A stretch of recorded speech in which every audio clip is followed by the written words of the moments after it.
Takže čaute ľudia, ja vás vítam pri ďalšom unboxingu. Máme tu ďalší sľubovaný unboxing, ktorý som vám už dopredu slúbil teda pri review na smartphone Samsung Galaxy A5. A máme tu teraz takú podľa mňa veľmi super srandu. Máme ju tu pred sebou, idem pomaly vybalovať. Ako si môžete všimnúť, obálka už je otvorená, ale to naozaj len z dôvodu, že som sa potreboval uistiť, či objednávka prišla tak, ako mala prísť. Takže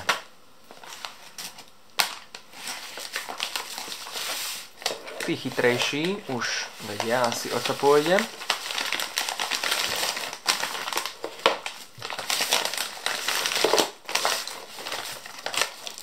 Faktúra. Netreba. Áno. Pred sebou máme teda samotné zariadenie a príslušenstvo k jednej úžasnej malej krabičke. A tou maličkou krabičkou je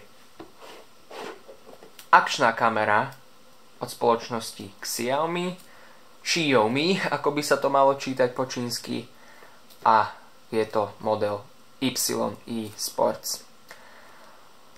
Lacná napodobenina GoPra.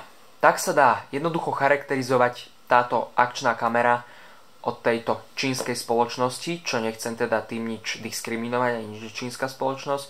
Xiaomi, Huawei, Honor, to sú podľa mňa špičkové, viac menej už giganti, nie až takí veľkí ako Samsung alebo Apple, ale sú to už pomerne veľkí giganti a majú veľmi dobré produkty, čo sa týka pomeru cena-výkon. Takisto to platí aj pri tejto kamere Xiaomi E Sports. Už je síce aj druhá verzia tejto športovej kamery, ale predsa len zakúpil som ešte túto. Nebudem začínať, nikdy nezačínam teda s tým, že kupujem hneď to najdrahšie možné. Pardon, niekto mi volá. To je v poriadku. Takže začal som s touto kamerou. Úžasná cena. Úžasná cena z pomerovo, aké kvalitné zábery táto kamera robí. 90 eur. 90 eur. Poďme sa vrhnúť na unboxing. Takto vám poviem. Tuto máte len nejaké príslušenstvo. Objednal som si ešte taký celý kufrík. Príslušenstva pre túto kameru, držiaky, priliepačky, náhrudný pás, všade možné, aby sa tá kamera dala prilepiť, ale to mi prišlo byť trocha zbytočné to pchať sem do videa, keďže to nesúvisí až tak s tou kamerou, aby bola v unboxingu. A ďalší unboxing tiež na to moc nechcem robiť, lebo to by bolo podľa mňa asi dosť také fádne alebo také nezáživné. Takže poďme sa vrhnúť na túto kameru. Máme tu samotnú kameru, k tomu som samozrejme nesmie chýbať, je tu vodotesné púzdro na kameru. To je také mínus, podľa mňa by to malo už obsahovať základné balenie, ale OK. Kúpil som si tu nejakú microSD kartu, hej, aby dokázalo v pohode nahrávať Full HD záznam. Sice dokáže aj 4K, ale Full HD dbal som aj na to, aby kamera odolávala extrémnym teplotám pod bodom mrazu aj nad bodom mrazu. Musím pochváliť e-shop, z ktorého som to kúpil, ja vám ho poviem. Je to Smart Zero, určite si tento e-shop pozrite. Oni predávajú takéto Xiaomi telefóny, tuším, kamery a tieto čínske produkty na tej vyššej kvalitatívnej úrovni. A musím ho pochváliť, pretože zadarmo mi ku kamere pribalili takéto púzdro silikónové na tú kameru. Aj na ňom sa neskôr pozrieme. Je to taký fajn darček. Tiež by som to musel asi objednať. A tiež je to podľa mňa dosť taká základná vec. A v neposlednom rade tu máme pack nabíjačky a ďalšie dve batérie, čiže budeme mať dokopy 3 batérie. Ale k tomu sa dostaneme prečo. Neviem, teraz toto je podľa mňa kamera, toto je podľa mňa vodotesné púzdro, tak poďme tak začať, ako mi inštinkt hovorí. Ako môžete vidieť, nebola ešte odbalovaná, keby ma niekto chcel znova disovať. Vidíte na nej originál továrenskú plastovú fóliu.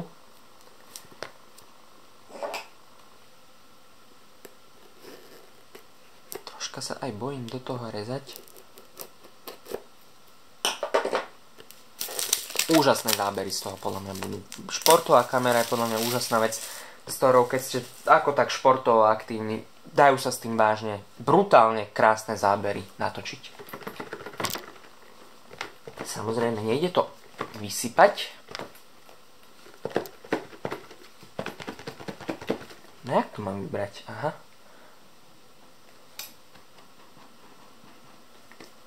Moment prekvapenia. Ešte pozriem, či máte určite zaostrené. Hopla. Je to vodotesné púzdro.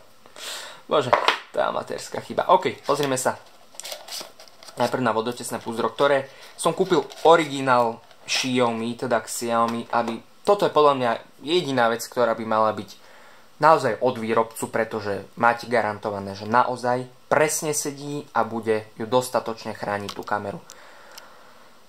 Takže máme tu takého tvrdého plastu, máme tu nejaký predný gombík, vrchný, hej, bočný a také ale príslušenstvo moc nejdeme rozoberať, to dáme bokom. Nás zaujíma skorej tá kamera. Takže toto bude kamera. Čo vám poviem? No, nožík mi zmizol. Je to možné?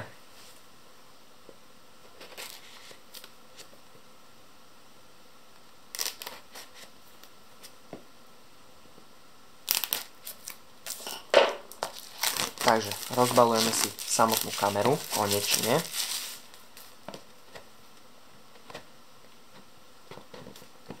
Takže, moment prekvapenia číslo 2.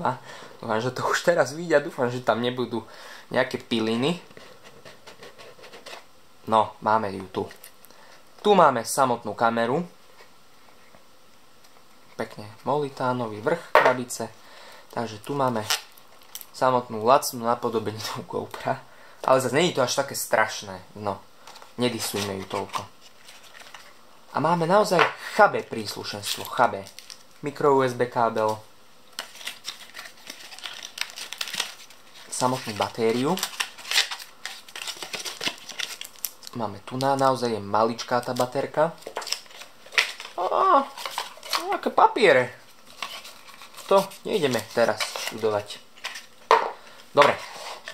Pozrime sa na kameru, povieme si nejaké parametre.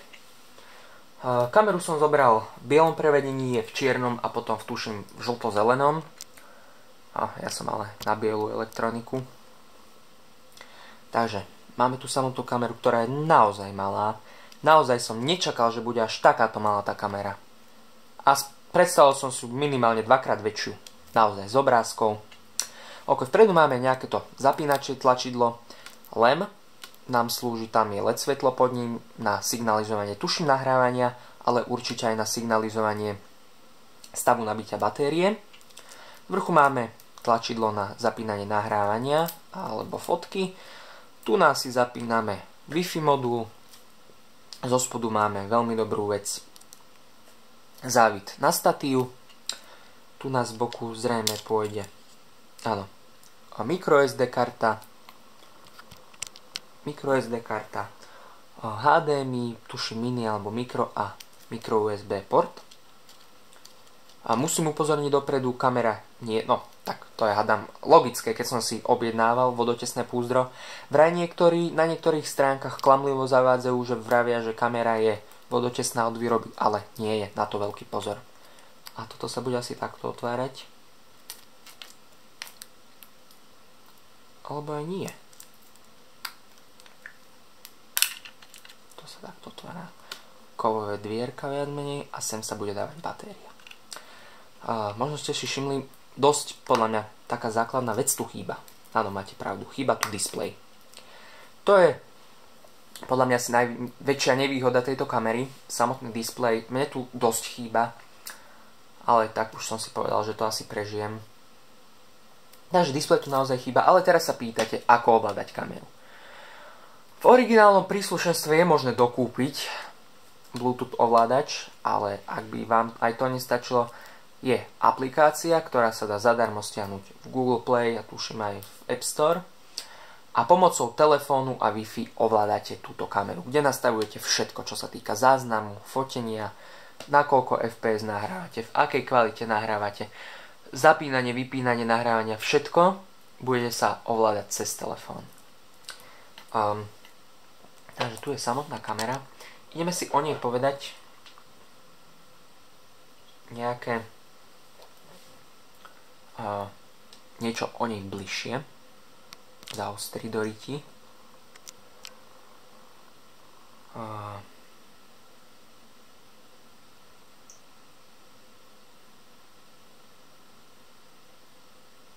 Toto nie je možné. Ja som tu mal na telefóne zapnuté parametre a ono mi to zmizlo.